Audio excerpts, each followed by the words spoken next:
yeah, if I look back, I think the challenges for business people is that they think they are so busy, and how do they fit in Chinese into their schedule? So that's also at the beginning my students facing. So we just made very flexible schedules, like whenever it's possible for him, when he has a business trip into other country, and then we will just like have this lesson in literally in another country. When he finished the business meeting in another country, like 9 o'clock in the evening, or sometimes before his full day, like 8 o'clock in the morning, or sometimes 7. I think, yeah, really make that possible, and then to fit in. And then he also has done is that having the listening material. So when he needs to drive, so listen to Chinese. When he wants to have a walk, also have listened to Chinese. So they created a sort of Chinese environment, sort of. So you have make contact with this language by listening. So I think that's one thing, maybe to make time for that. Maybe you don't have 1 hour per day. Maybe you can do half an hour, or you can do 50 minutes. So and make that little time.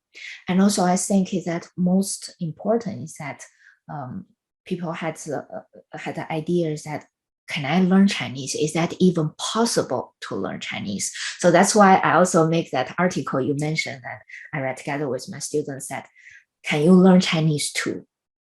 So yeah, so I think the first is that you have confidence and to learn language, or going to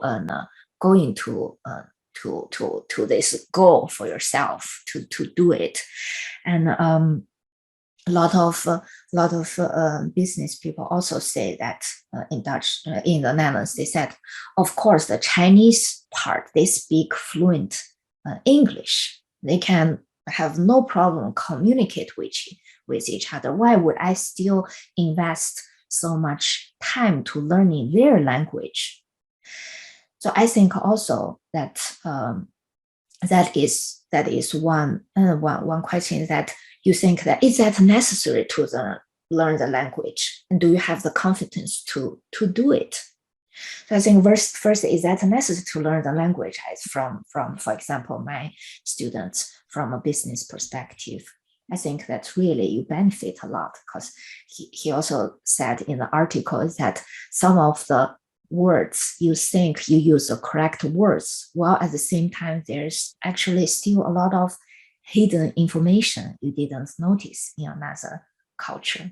And one of another party approached him, and they began to type Chinese. And this Chinese person actually said to my students that, oh, your Chinese is great, so we can talk in Chinese. There's no language barrier.